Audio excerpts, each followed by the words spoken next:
I am amazed by high school students. I truly am so amazed by high school students. If you know a high school student, or if you have been a high school student, the things that they do are just amazing.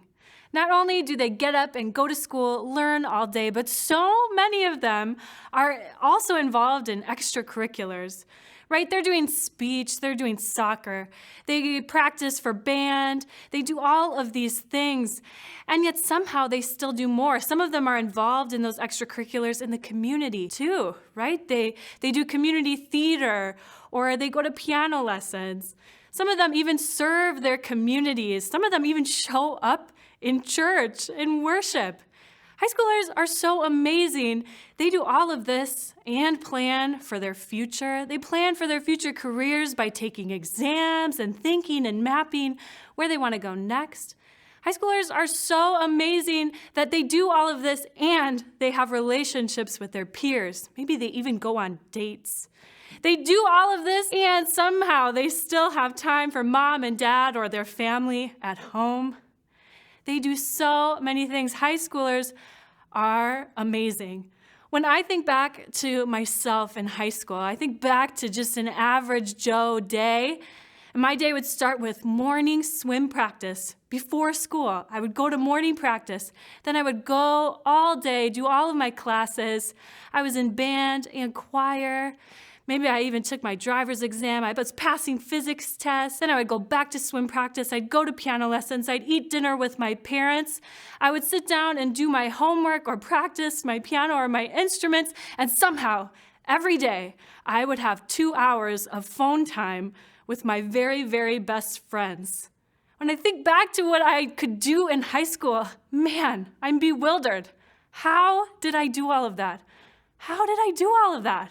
How do our high schoolers do all of those things? Hey everyone, and welcome back to the Daily Dose, where this week we're talking about the unhurried life. We're talking about slowing it down, simplifying. It's gotta be a good week. My name is Maddie. I'm the caring minister here at Calvary, and today as you're watching, could you do us a quick favor? Could you like this post and share this video with your friends so your friends can see if you're watching on Facebook? If you're watching on YouTube, subscribe so you can stay tuned in to what we're doing here at Calvary. And if you're watching on cable access, hello and welcome. And ask a friend tomorrow as we wrap up this series. Maybe they could sit down with you, especially if they're one of those really busy people. You see, when I look back at all the things that I was able to accomplish in high school, I am bewildered. How did I manage all of those things? And yet at the same time, it makes a lot of sense, right? I had a lot of adult supporters in my life that were helping me keep track of my schedule, encouraging me and supporting me. It's also a time in life when we're in high school, it makes a lot of sense that we try on a lot of things during this time. It's before we have certain responsibilities, right? It's before we know where our career is going. It's before our mortgages and our kids. It's before all of that. We can try all of these things on. And we do. High schoolers spread themselves out thin because they're doing it all. They're doing it all. And I think that this is such an amazing thing that our high schoolers do. And I think it's such a good thing. And yet some of us never learn how to step out of this doing it all mentality. Some of us leave high school thinking that we can continue to just do it all, that we can do it all, we can have it all. And yet, when we try to do it all and have it all, sometimes we fail. Sometimes we fail and then we're fried and we're left wondering, did we ever have what it takes? Do we have what it takes? You see, we were never meant to do it all.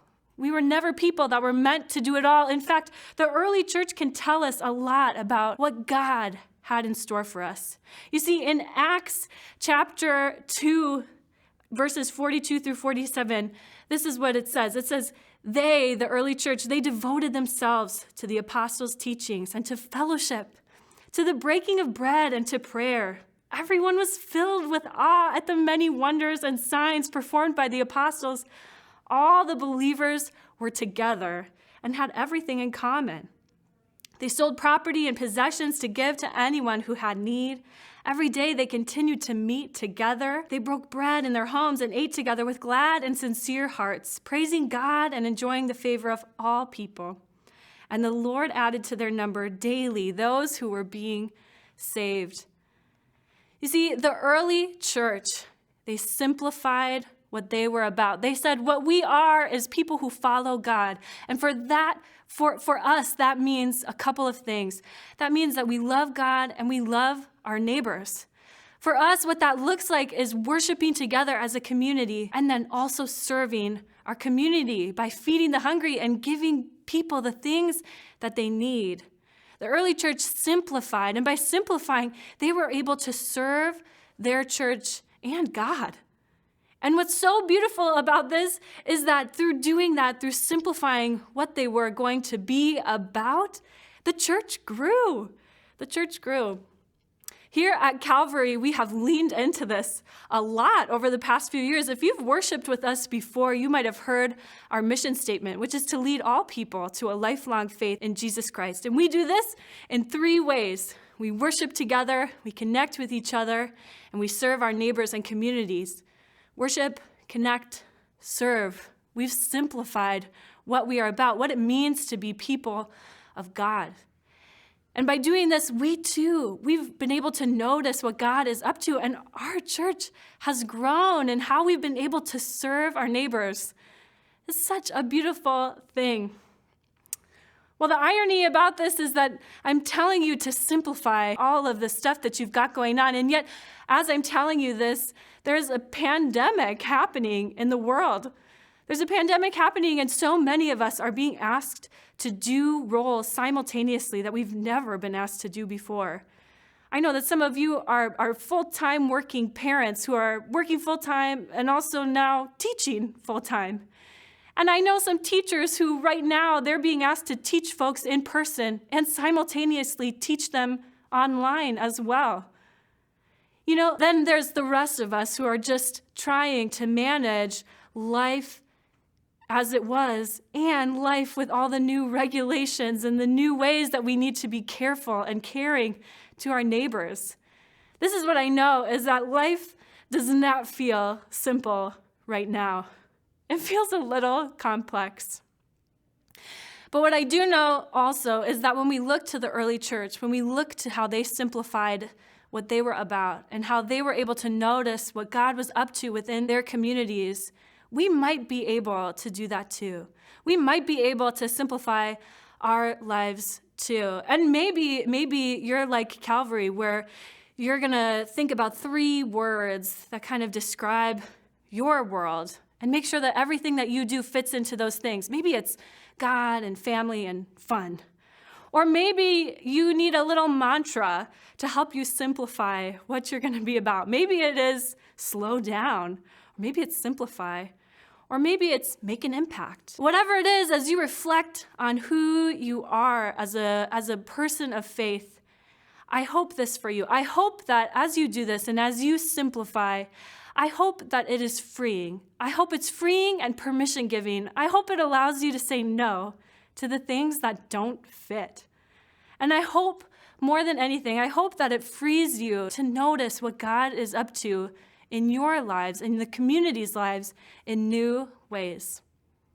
That's all we have for tonight, folks. Make sure to tune in tomorrow because Angie is going to take us to our final day of this theme's Unhurried Life, and she's going to be talking about slowing.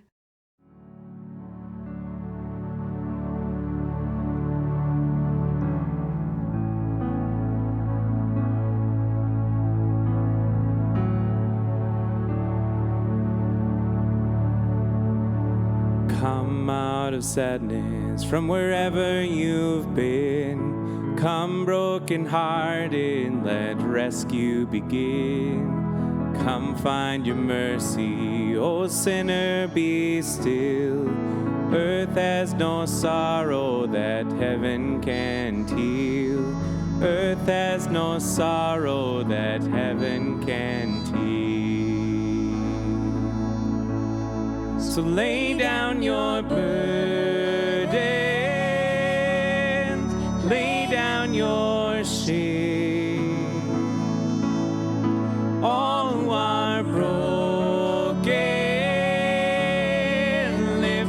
up your face.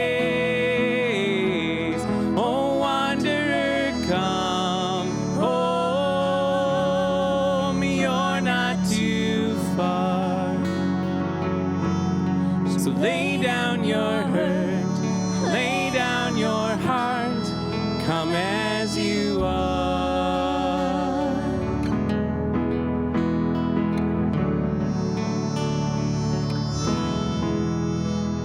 There's hope for the hopeless and all who have strayed.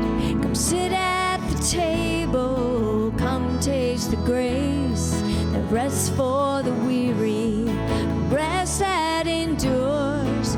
Earth has no sorrow that heaven can cure. Earth has no sorrow that heaven can cure.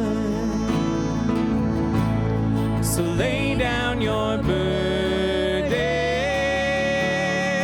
lay down your shame. All who are broken,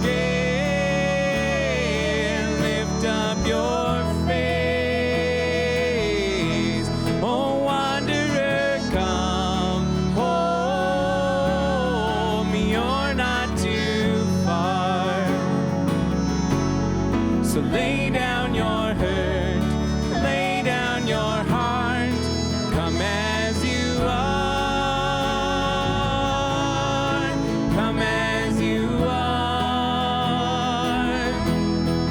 Fall in his arms,